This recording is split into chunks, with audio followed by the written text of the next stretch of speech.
Selling Online Today, featuring Phillip from badlands.co.uk. Do something you're passionately interested in. Just try it. Just dip your toe in the water and try it. The one thing you can do these days is start a business relatively easy. Making a great living by selling online is possible if you know who to turn to for help. Welcome to Selling Online Today, the show that features the winners of the online sales world sharing their stories of domination of eBay, Amazon, or their own sites. Here's your host, Patrick Conlin.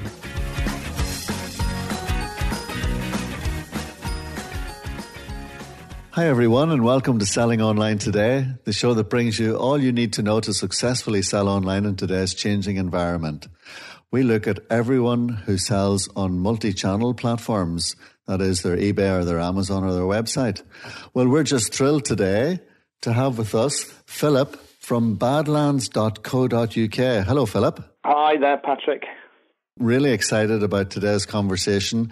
It's such a niche area. It's an industry which has gone through the mill when it comes to the online side of things, or everything which is to do with records, books, all that type of thing. So I see you have a fabulous website. I know you started your business around 1985. I'm just going to hand it right over to you. Just fill us in a little bit about this exciting business that you have. Right, yeah, thanks, Patrick. Yes, we started... Yes, it's our 30th anniversary, so it's a good time to do something like this. So, 30 years burning down the road. We started in 1985. I started the business with my brother, Stephen, who sadly passed away 18 months ago. So it's been a very challenging period for me personally and on a business level. But, we started it together. We ran it as 50-50 partners all that time. And there was no option but to just carry on because that's what we do, what we did. And... we'd done it most of our adult lives, really. We started the business selling our own record collection on a market stall in Evesham, which is near our hometown of Cheltenham. And it just blossomed from there. There was no grand business plan. It was just something to do. We both were passionate about music, loved music. Although that sounds a bit contrary when you're selling your own record collection. But, it was being involved in music and meeting other music fans. It was great. And from selling on a market stall, we started to do record fairs, and we got on some kind of business scheme, and we managed to get a small unit in Cheltenham, which is our hometown, for £40 a week, I remember, a little unit, and we gradually built from there. And wow. It just gradually moved along. No business plan, none of that stuff. I can't tell anyone any of the secrets. I guess the secret is it's your passion. If you're passionate about what you do, you're more than halfway there, aren't you? Yeah, and it does have a feel, quite a retro feel, the website, and it's almost that when I was growing up, the mods used to have their little symbol there. Is there something to do with that in the logo? The target, yeah. Yeah, there is, definitely. Mm-hmm. Well, the logo kind of comes from our carrier bags because they look so prominent around the town, so we just kept that, even though we kind of specialise in American music to a huge degree. It's just a good design. Yes, I see there's a whole section on Bruce Springsteen, so you must have a special soft spot for him. Absolutely, yeah. I mean, Badlands is a Bruce Springsteen song, and again, it was kind of luck, really. I mean, we argued about the name, Stephen and I, not argued, discussed. And it was at a time, at 1985, Bruce Springsteen had just come and played Wembley Stadium 3 nights. He'd become massive. We'd been fans, me personally, since 1978 when I was 15, and Stephen a couple of years before that. But we'd been fans a long time, so we were really excited that finally everyone was interested in Bruce. So it was just an obvious choice, really, for a name was to be after a Bruce song. So we didn't set out to become a Bruce Springsteen specialist. It was just we thought was a cool name for a record shop. And as soon as we started advertising, people from Italy and Norway and so forth, people would see the name Badlands and just assume we were a Bruce Springsteen specialist. Collectors from all over Europe, all over the world, in fact, have you got any Bruce Springsteen rarities? And of course we thought, why not? So we just started to gather a database, if you like. In those early days of gathering names and addresses, we kept every name and address. In fact, one of the very first people I ever who wrote to us asking for a list of rarities was a guy called Giorgio from Italy, and who's a lifelong friend. I was in Italy with him last weekend. So. Oh, wow. That's nice too. Great, whenever, isn't it? Yeah, through business, you do meet, you hear a lot of people talking, oh, my business life and so on, but ultimately you meet lots of really nice people that end up becoming friends, and there's nothing wrong with that. That's great. It's one of the benefits of having your business is you meet some really interesting and cool people along the way. Would you say that the fact that you actually niched down, or as the Americans say, niched down into an area, did that help your business initially, and then did you develop it then into more American artists, or was it all the American artists and then you went into Bruce Springsteen, or was he the centre from the beginning? He was the centre from the beginning, really. That was kind of our shared passion at that time musically, and it's just, it was great fun to be involved in. Mm-hmm. At the time we started, pretty much though, he went through quite a quiet spell, certainly compared to how prolific he's been over the last 15 or so years, which, we wouldn't have thought of at that time. There was gaps of 3 or 4 years between albums and tours, Mm-hmm. So even though we were sort of specialised in Bruce, there wasn't a lot happening, and we tried to keep the momentum going. We used to publish a fanzine, a magazine, a quarterly magazine about him, and set up a fan club. It was very much concentrating on Bruce, kind of worldwide business, but we ran it from a base, which was a record shop, which, would sell everything and anything. I mean, at the point we set up the shop, sort of 85, 86, it was an exciting time musically over here. You had the Smiths, that's what I remember, the Smiths, and loads of great NME C86 bands. It was a fantastic time to be doing that. So it's almost like two different businesses, almost. Yeah, it is fascinating. So certainly having a niche area within your business will help attract an audience and will help you ultimately have some unique selling points to differentiate yourself from other music stores, which I imagine there was plenty of competition for, especially in the 80s and the 90s. Yeah, absolutely. I mean, yes, there were. I mean, we opened the store... Actually, as we opened, 2 of the stores I used to shop in as a kid closed down, so we opened at quite a good time, luckily. 2 sort of well-established Cheltenham independent record shops closed down. Mm-hmm. It was that era of sort of our price and bright, horrible 80s. Yeah, exactly. We were coming into a recession towards the end of the late 80s. Mm. So you started off then with your bricks and mortar, a bit of mail order. When did you actually make the jump to selling online? God, I have to think about that. I mean... We had an eBay account. We did a lot of mail order. We started advertising a lot in the back of Mojo and Q magazine. So we were kind of we got kind of geared up for mailing out records all over the world. So we had that infrastructure, if you like. So from the Bruce side of things and from advertising in Q and Mojo. So we must have opened an eBay account in 2001. Which is, I guess, is its very early days. It would have been all right. So you started with eBay as your first marketplace then online? I think so, yeah. eBay and our own website. I mean, it's all a bit hazy, to be honest. Like anything in business, or for us anyway, we've always diversified and go, let's try this, let's try that. And some things work and some things don't. But eBay was certainly a point in our business in the story of Badlands, certainly was important. I can remember at one stage we were selling, without any effort, we were selling 30 things a day or something on eBay. And I remember the lad who worked here saying, we're selling 30 things a day. And I said, well, how much are you listing? And I said, well, if we listed 10 times as much, we could be selling 300 things a day. Yeah, let's exactly. see what happens, let's take that risk and of investing in paying for that amount of listing and see what happens. And it worked. Largely to a degree of luck at just the timing we did it, I guess. Yes, and you have everything on your website too. What about Amazon? Have you dabbled into it? We do use Amazon. Amazon's difficult for us because what you might find is you might go home one Friday and something will be on TV or some famous singer will die, and then demand for their CDs will be massive. Amazon will go out of stock. Our stock will keep listing. Mm-hmm. Because we can list what we've got in the building and what the suppliers have. Yes. And our technology is not good enough to take stuff off sale quick enough, so I can come in one morning, we might have sold 50 of something that our systems haven't taken off sale quick enough. And then you get 50 disappointed customers and you get irate Amazon. that kind of thing.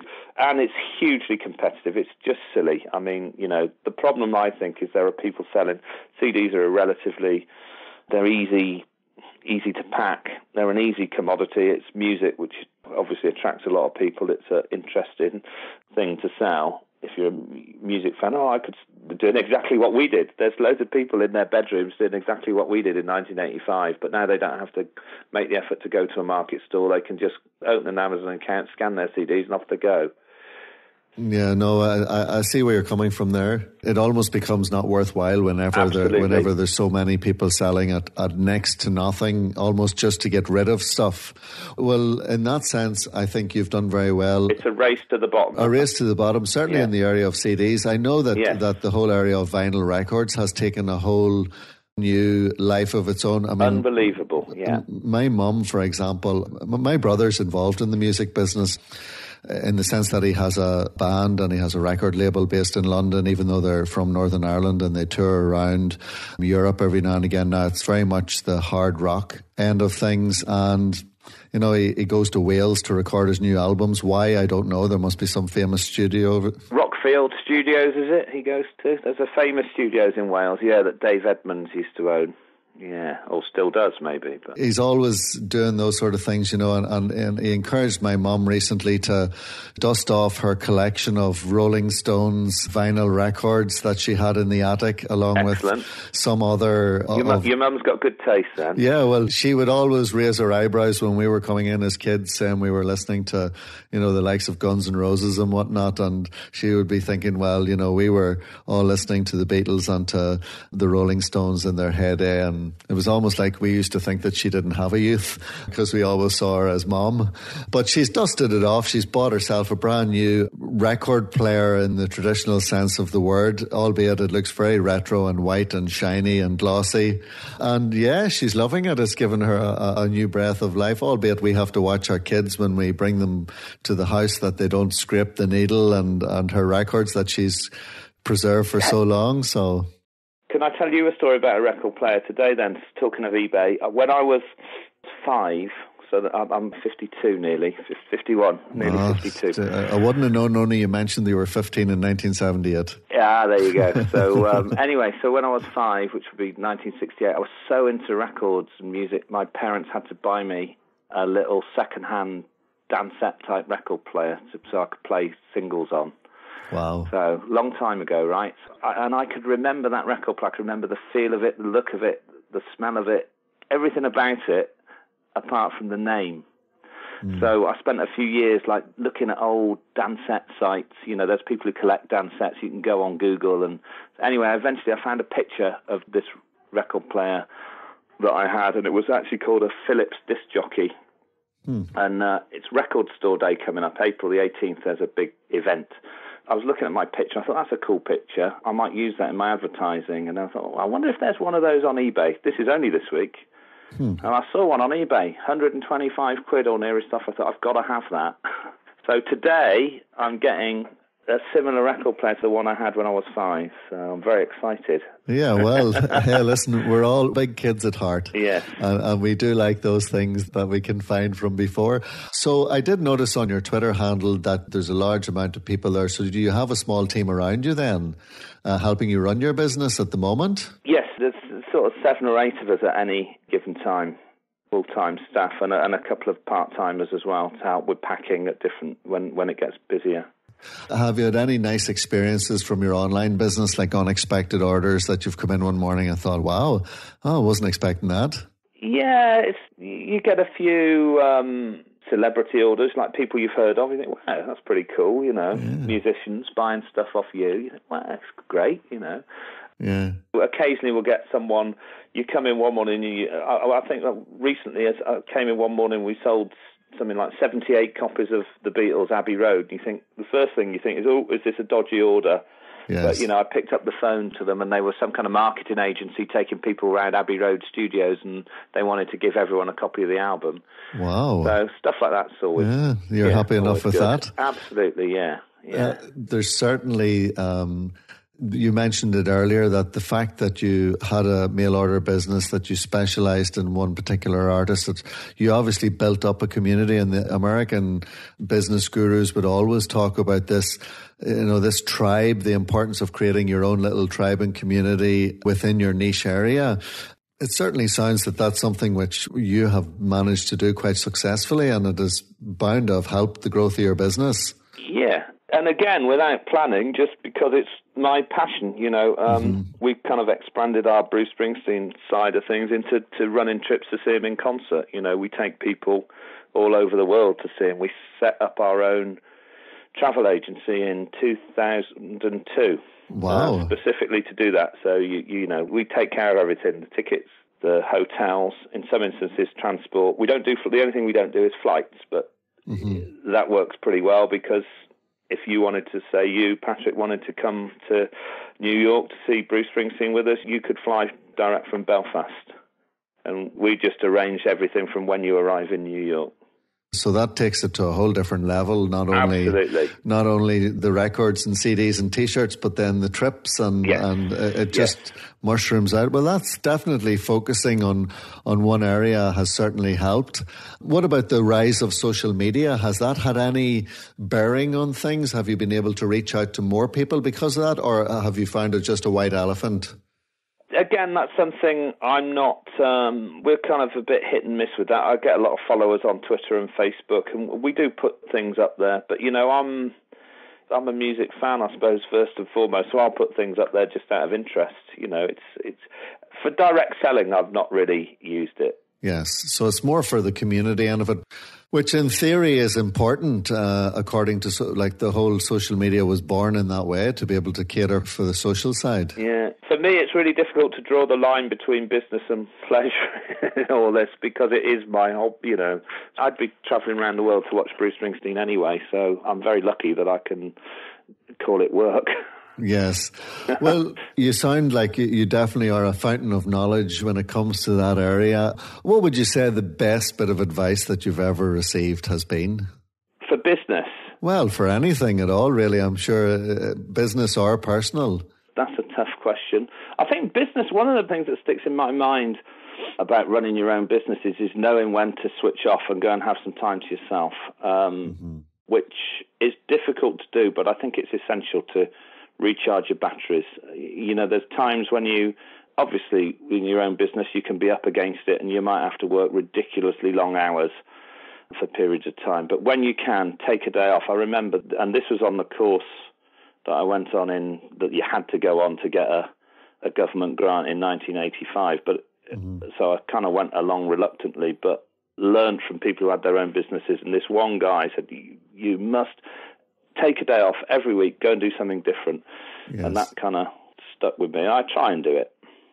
Take time away, because then when you come back, you can look at it, something that was bugging you can be easy. You look at things with different, you look at things in a different way. Well, it's all about working to live and not living to work, as they say. And some of my best ideas that I've ever had in business have happened when I've been on holidays, or when I've been on a day of rest, because your brain is obviously more rested and you become more inspired if you're constantly wrecked. Absolutely.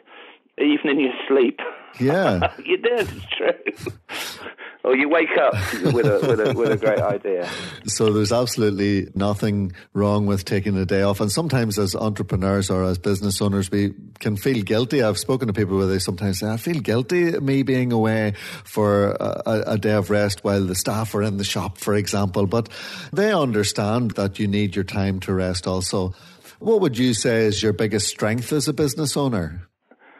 I think having a passion for what I do, not only for music, so for what we're selling, but to make sure we do it right, Yes, well, your enthusiasm comes across in the interview. Obviously, very knowledgeable in the area of music, and I'm sure that passion, it's quite clear that shines through, and that would be a big part of the business. and keeping it all together is that passion. Because, you know, if you walk into a shop, people love going into shops where the owner's there and he is passionate about his area. When I was a kid, I used to go into a shop in my local town that used to sell fishing tackle. And I mean, I just loved speaking to the guy because he knew everything. He knew everything about what I needed to buy and what time of the year it was and what the best thing was to use in the river or the lakes at this time. And it was obvious that it was a passion, and he was an avid fisherman himself. Yeah, well, the irony is I don't spend any time behind the counter of my shop these days, which is that I guess I gave up a boring job as an office clerk in the 80s to do this, or ended up doing this, or never wanted to go back to that, so I could, you know, stand in a record shop and talk to people about music all day. But, you know, ironically, now I spend all day in an office looking at spreadsheets. Or a lot of the time, you know what it's like exactly. uploading stuff to the website. So, you know, but at least they're spreadsheets with records on them. Yes, which is at least something. Preferable to insurance premiums, yeah. Do you do all the product listings yourself? Do you put the stuff on, or do you have someone else help you with that? I'm lucky. I've got a great team of people working here, all music enthusiasts. Like you say, the guy in the shop, Dan, gets to do that and pretty much run the shop on his own. The shop's fairly quiet these days as people buy everything online. We know that, but it is still an exciting place to come and visit. That's what we kind of, well, we don't forget, but you get reminded all the time now, like you've just said, how exciting it is to go into a proper old-fashioned retail shop. There's been times when we thought we should close the shop and move to a warehouse, but it's just in my DNA to have a shop. I'm in the shop at the moment. We've got a 3-story building, so even though I'm not behind the counter, I wouldn't want to work in some industrial estate. It would just be wrong. The government are trying to bring into play some different rates reviews that will help businesses, encourage them to stay on the high street or to stay in their local towns, and not because everyone's going into industrial estates because the rates are probably a little easier on them. It means that businesses like yours would be thinking about pulling the plug on the bricks and mortar end of things, and that would be a travesty. No one wants to go to a town and find the same shops, and that's what's happening. Every single town throughout the UK has the same multinationals in every town, and that's not what makes a town. No. It's about these small independent shops that are just full of history and spirit that you don't get in your bog standard multinational. So we can't afford to lose that at all. No. Well, I think it's a real integral part of what we do. For me, is having the shop. You can't put a price on its value to the business, but for me, it's a really important thing. Well, another way to look at it is that is my warehouse, but my warehouse is located on the high street or in the town. And what benefits are there to moving out to a big industrial warehouse? Probably not much other than the expense that's saved on rates, but. Yeah, we're in a bit of a back street. We're in a weird shop to begin with. If you see in that picture, it's not really. We're just off the high street, so we're sort of hidden away. So our rents aren't, astronomical high street rents, thank goodness. But it's an old coach house, so it's a sort of, there's lots of little rooms and it's got character. Higgledy-piggledy staircases, and it's got character. Yeah, it's falling down. Yeah, that's another way. I'm surprised you don't have a coffee shop in it. Yeah, that would be a good idea. We don't have space to do that, unfortunately. Just now, rounding up things in a certain sense, what advice would you give to someone who's starting off a business nowadays? Do something you're passionately interested in, something you're going to really care about, would be my advice. I know people can run businesses in different ways, but that would be my advice. Mm-hmm. Get all the advice you can, all the help you can off local schemes, like we did, grants, that kind of stuff. Just try it. Just dip your toe in the water and try it. The one thing you can do these days is start a business relatively easy. They used to say all you need is a desk and a phone, didn't they? That was sort of my mum. Yeah. My mum ran her own business. All you need is a desk and a phone to make money, and that's probably still true. But you can just you don't even need a desk and a phone. You just need an iPhone. Yeah, exactly. And there's a famous English entrepreneur who was involved in the music business too, Felek Stannis, who passed away last year. Right. He had some big music magazines at one stage also, and he would often say that once you fall out of love with your business, it's time to move on. Yeah. So it really is important that you like what you're doing. Yeah, because I agree. You know, if not, what is the point? You might as well be working for someone else. You don't want to be trapped in your own business. If you had a magic wand today, what would you like it to do for your business?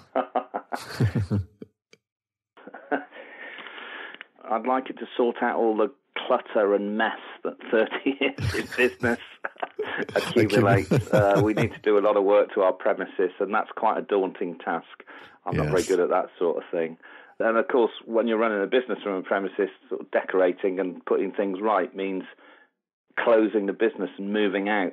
So you keep putting it off because you don't want to close your business down or relocate while you do all this stuff. So that's a task that I keep looking at, that I'm reminded of every day, and I sort of see the peeling paint and think, I really must sort this out. Yeah. Obviously, if I really had a magic wand, I'd be still working with my brother, though. That would be that thing. But aside from that, it's a great business to work in, you know. It's fantastic. It's a great business to work in. Obviously, the slight worry is how long will people be buying CDs with downloads? What will happen to physical music? It's there's always that hanging over you. But we're selling a lot of CDs and, like you said earlier, a lot of vinyl at the moment. Yeah, well, I would encourage people to head over to badlands.co.uk. You'll be able to see the whole team there on the homepage, along with... Absolutely. And not forgetting our Badlands concert trips are on a separate site, which is badlandstravel.co.uk. So I need another wave of the magic wand, actually, and that's a better website. They can head to our website, but we're not happy with that. It's an Amazon web store, and it's pretty much a temporary fix, really. Yes. Well, there are lots of great solutions out there to bring it all together. Absolutely, yeah. That's something we're working on at the moment as well. Yeah. Well, it has been fabulous. And to be able to contact you personally, I suppose they could get you through your Twitter handle, which is... At Badlands UK, yeah. Someone had Badlands, so on Facebook and Twitter, we're Badlands UK. Okay. Anyone can always email phil@badlands.co.uk. Yes, well, we'll put all that on the show notes anyway for people to be able to find you. And it's been thrilling talking to someone who's involved in a great niche area in England, in the heart of it all. And we certainly wish you luck now going forward with all of your business. Thank you very much indeed. And thank you for taking the time out to talk to us, and we'll catch you later. Yeah, thank you very much, Patrick. Thank you.